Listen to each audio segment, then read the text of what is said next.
अमित विक्रम आप पे आते हैं। जी।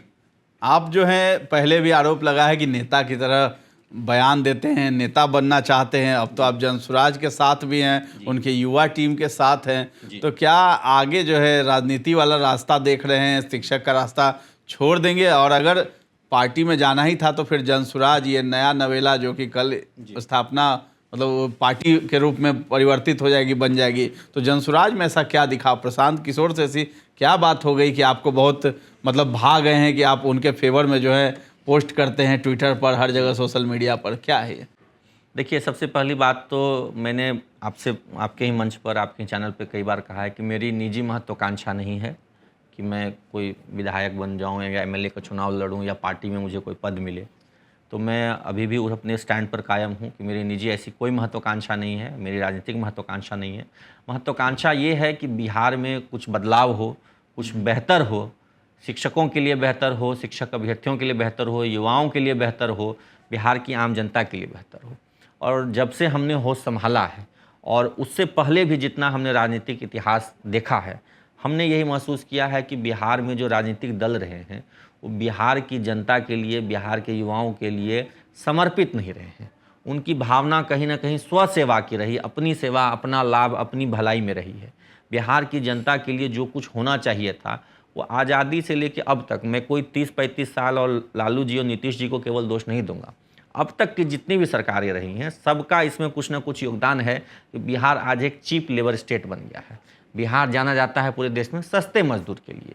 पंजाब चले जाइए कि जम्मू कश्मीर चले जाइए, कि आप तमिलनाडु चले जाइए कि महाराष्ट्र चले जाइए, कि बंगाल जाइए कि नॉर्थ ईस्ट चले जाइए, अरुणाचल चले जाइए, कहीं चले जाइए, वहाँ पे जो मजदूर है वो बिहारी है। कंस्ट्रक्शन के लाइन में, खेती के लाइन में, या इवन सफाई कर्मचारी, टैक्सी चलाने वाला, रिक्शा चलाने वाला, सब बिहारी है। क्यों? क्योंकि बिहार आज एक चीप लेबर स्टेट बना हुआ, सस्ता मजदूर। बिहार की पहचान यही है।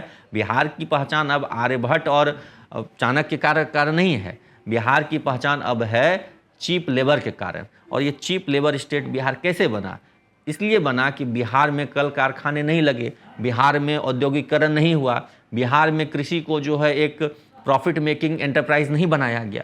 तो इन सब वजहों से बिहार के जो युवा होते हैं, जो मैट्रिक इंटर कर लेते हैं, उनको देखते हैं यहाँ रोजगार की कोई संभावना नहीं हो, पलायन कर जाते हैं। पलायन करके अदर स्टेट्स में जाके चीप लेबर के तौर पर वो काम करते हैं। तब तो आज ऐसा है कि पंजाब में खेती करनी हो कि जम्मू कश्मीर में भी अगर खेती करनी हो तो बिहार के लोग जाते हैं। आप देखते होंगे कि आतंकवादी हमले में भी जम्मू कश्मीर में खास करके बिहारी मारे जा रहे हैं। कहीं कोई पुल गिरता है, कोई बिल्डिंग गिरती है तो दब के मरने वाले मजदूर बिहारी होते हैं। तो हमारा यही आकलन है, हमारी यही अंडरस्टैंडिंग है कि अब तक जितनी सरकारें रही हैं सबने बिहार को एक सफल, एक विकसित, एक शिक्षित राज्य बनाने के लिए कुछ विशेष नहीं किया। अब रह गई प्रशांत किशोर जी की बात। तो प्रशांत किशोर जी की जो बातें हैं, उनकी बातों से निश्चित तौर पे हम लोग प्रभावित हैं। और सिर्फ मैं अपनी बात नहीं कर रहा हूँ, क्योंकि जब हमने जनसुराज युवा की टीम को समर्थन देने का फैसला किया तो हमारे जितने शिक्षक अभ्यर्थी थे, जो हमारे युवा साथी थे, जो डोमिसाइल के लिए आंदोलन करते हैं, जो रिवाइज रिजल्ट के लिए आंदोलन करते हैं, सप्लीमेंट्री रिजल्ट के लिए आंदोलन करते रहते हैं, अच्छी बहाली प्रक्रिया के लिए आंदोलन करते रहते हैं, उन सब के साथ हमारी मीटिंग हुई और सबने यही कहा कि अभी तक सभी राजनीतिक दलों ने हम लोगों को ठगा है। बिहार में बहाली जो थी शिक्षक की, उसमें से डोमिसाइल हटा दिया गया, जिस वजह से अन्य राज्यों के करीब 60,000 लोग यहाँ के नौकरियों में शामिल हो गए। इसके अलावा जो शिक्षक थे वो करीब 40-50 हज़ार, क्योंकि गलत नीति बनी, सक्षमता परीक्षा उसी समय ले लेते तो शायद ये लोग नहीं जाते। तो गलत नीतियों की वजह से जो बहाली होनी थी फ्रेश कैंडिडेट्स की, वो फ्रेश कैंडिडेट्स की बहाली ना होकर के अदर स्टेट के कैंडिडेट्स की, टीचर के ही वापस फिर से उसी पोस्ट पर बहाली हो गई।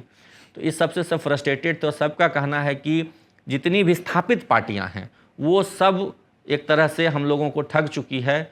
अब हम लोग एक नया विकल्प चाहते हैं, एक नई पार्टी चाहते हैं जो युवाओं के मुद्दे पर समर्पित होकर काम करे, और उसके लिए सबका भरोसा जनसुराज और प्रशांत किशोर जी में है। सबका ये मानना है कि इन्हें एक अवसर मिलना चाहिए।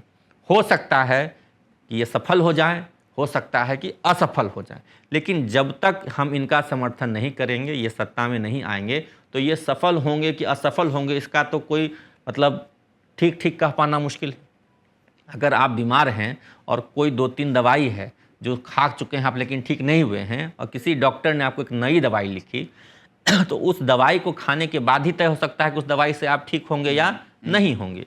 तो उसी प्रकार से ये जनसुराज जो गठन हो रहा है कल 2 अक्टूबर को, एक नया विकल्प है बिहार के युवाओं के सामने, बिहार की आम जनता के सामने, और इस विकल्प को एक मौका लेना चाहिए। सफल भी हो सकते हैं, असफल भी हो सकते हैं, मैं कोई गारंटी लेने नहीं बैठा हूँ, लेकिन हाँ ये जानिए कि बाकी सभी राजनीतिक दल असफल रहे हैं। एक नया विकल्प है और इसकी सफलता की एक संभावना दिख रही है। हाँ ये सफल हो सकती है। जिस तरह की बात कर रहे हैं, जिस तरह के वो लोगों से मिल करके पिछले 2 साल से घर घर जा करके गांव-गांव में सभा करके समझा रहे हैं, तो एक उम्मीद जगी है कि सफल हो सकते हैं और इसी नाते हमने समर्थन दिया। ऐसा कहा जा रहा है बिहार के दूसरे केजरीवाल साबित होंगे ये प्रशांत किशोर, तो इस बात से कितना सहमत है? केजरीवाल को सही मानते हैं क्या? दिल्ली सरकार बेहतर ढंग से चला रहे हैं और ये क्या केजरीवाल बनेंगे बिहार के? देखिए, कोई व्यक्ति दूसरा व्यक्ति नहीं बन सकता है। कोई दूसरा नेहरू नहीं बन सका, कोई दूसरे वाजपेयी नहीं बन सके, कोई दूसरे मोदी नहीं बन सकेंगे, या कोई नेता दूसरा नेता का पूर्णतः छवि नहीं होता है। तो केजरीवाल जी और प्रशांत जी की तुलना करने ही गलत है। केजरीवाल जी का अपना एक आंदोलन का रास्ता रहा, उस आंदोलन के रास्ते चले और आंदोलन के रास्ते उन्होंने दिल्ली के सत्ता कब्जाई। क्या काम क्या नहीं किया, उसके अलग अलग हिस्सों की अलग अलग विवेचना हो सकती है। उनकी कुछ नीतियाँ बहुत अच्छी हैं, कुछ नीतियों से मैं सहमत नहीं हो सकता। लेकिन प्रशांत किशोर जी के काम करने का तौर तरीका बिल्कुल अलग है। इन्होंने किसी आंदोलन से उठ करके कोई राजनीतिक दल नहीं बनाया है, बल्कि बिहार की आम जनता के बीच जा करके एक राजनीतिक दल बनाया है। एक 2 साल की लंबी यात्रा रही है, एक लंबा लोगों के साथ इंटरेक्शन रहा है और सब लोगों से मिल करके, जुल करके, बात करके एक लंबा डिस्कशन का दौर चला है, एक विमर्श चला है। उसके बाद ये तय हुआ कि राजनीतिक दल बनना चाहिए। ये कोई एक स्फूर्त आंदोलन से उपजी हुई पार्टी नहीं है कि आज आंदोलन हुआ, कल तय हुआ कि नहीं एक पार्टी बननी चाहिए। एक लंबा डिस्कोर्स रहा है, उस डिस्कोर्स का परिणाम है कि पार्टी बन रही है। तो इसलिए दोनों में मूलभूत अंतर है। तो उनकी तुलना और प्रशांत किशोर जी की तुलना केजरीवाल जी से उचित नहीं है। और साथ ही साथ मैं ये कहना चाहूँगा कि हर राजनीतिक दल के अपने मुद्दे होते हैं। कोई पहचान के आधार पे, जाति के आधार पे, कोई धर्म के आधार पे, कोई समाजवाद, तो कोई मतलब इस धर्म को बचाओ, उस धर्म को बचाओ, उस पर राजनीति करते हैं। लेकिन प्रशांत किशोर जी की जो राजनीति है, जनसुराज की जो राजनीति है, वो विकास की राजनीति है। हम लोग आइडेंटिटी पॉलिटिक्स को छोड़ करके डेवलपमेंटल पॉलिटिक्स पर बात करते हैं। इसे ये बात हम लोगों को अच्छी लगती है कि इस पार्टी में कोई आप किसी भी जाति समूह से हों, धर्म समूह से हों, उसकी बात नहीं होती है। बात होती है विकास की। जब बेहतर शिक्षा व्यवस्था बनेगी, बेहतर उद्योग की व्यवस्था होंगे, बेहतर रोजगार की व्यवस्था होगी, तो सब लाभान्वित होंगे।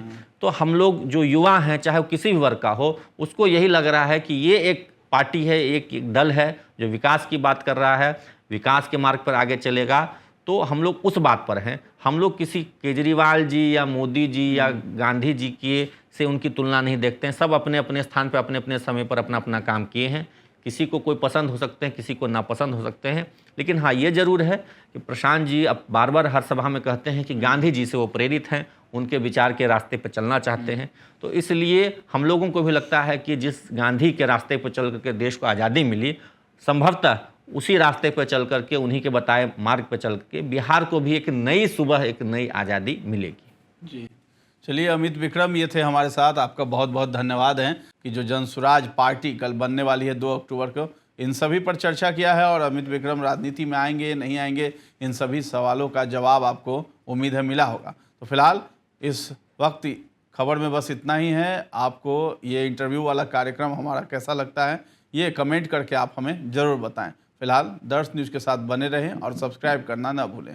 धन्यवाद।